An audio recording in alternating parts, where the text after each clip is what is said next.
BJP के लिए दिसंबर 2022 का पहला हफ्ता कुछ खास नहीं रहा। गुजरात के अलावा कहीं से खुशखबरी नहीं मिली। पहले दिल्ली एमसीडी में हार झेलनी पड़ी, उपचुनाव में भी प्रदर्शन खराब रहा, फिर हिमाचल में भी सत्ता चली गई। खैर, हिमाचल में तो रिवाज कायम रहा, लेकिन दिल्ली एमसीडी की हार बीजेपी को चुभ गई। दरअसल दिल्ली नगर निगम के 250 वार्डों के लिए मतगणना पूरी हुई तो आम आदमी पार्टी ने बहुमत हासिल कर लिया। आपके 134 उम्मीदवारों ने जीत दर्ज कर ली। बीजेपी ने केवल 104 सीटें जीती। कांग्रेस ने भी 9 सीटों पर जीत हासिल की। वहीं 3 सीट पर निर्दलीय उम्मीदवारों ने कब्जा जमा लिया। इस तरीके से अरविंद केजरीवाल की पार्टी एमसीडी दिल्ली में आ गई।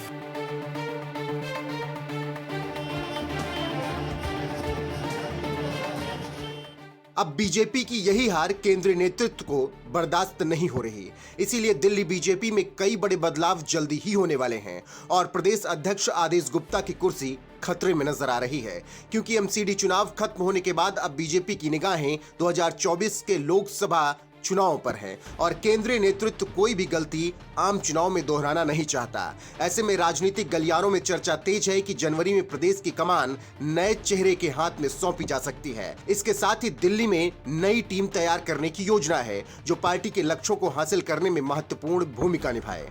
इस लिहाज से बीजेपी अब कमर कस चुकी है और बदलाव करने का प्लान पूरी तरीके से तैयार है। खबरों के अनुसार दिल्ली के साथ साथ 7 और राज्यों के प्रदेश अध्यक्ष का बदलाव जनवरी तक किया जाएगा, जिसमें मध्य प्रदेश, हिमाचल प्रदेश, राजस्थान और कर्नाटक भी शामिल हैं। हालांकि दिल्ली बीजेपी प्रदेश अध्यक्ष आदेश गुप्ता का कार्यकाल जून 2023 तक है, लेकिन एमसीडी चुनाव में उनके खराब प्रदर्शन को देखते हुए उन्हें जनवरी में ही पद से हटाया जा सकता है। इसीलिए नए पार्टी अध्यक्ष की तलाश भी तेज कर दी गई है। बीजेपी का शीर्ष नेतृत्व सभी समीकरणों की गणित को बैठाने में जुटा हुआ है। संगठन से भी फीडबैक लिया जा रहा है, क्योंकि जो भी प्रदेश अध्यक्ष बनाए जाएंगे उसके हिसाब से जातीय और क्षेत्रीय समीकरणों के अलावा छवि, परफॉर्मेंस के साथ साथ कई और मुद्दों को भी ध्यान में रखा जाएगा।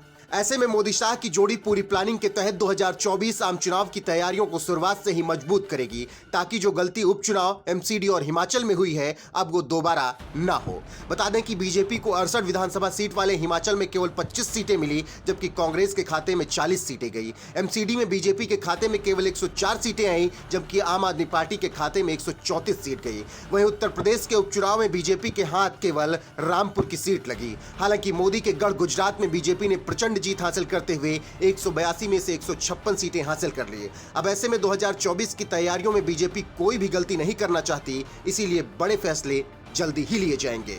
फिलहाल जिस तरीके से बीजेपी ने हिमाचल और एमसीडी में हार के बाद नई प्लानिंग शुरू कर दी है और मोदी साहब बड़े फैसले लेने के लिए तैयार हैं, उस पर आपका क्या कुछ कहना है? अपनी राय कमेंट कर हमें जरूर बताएं।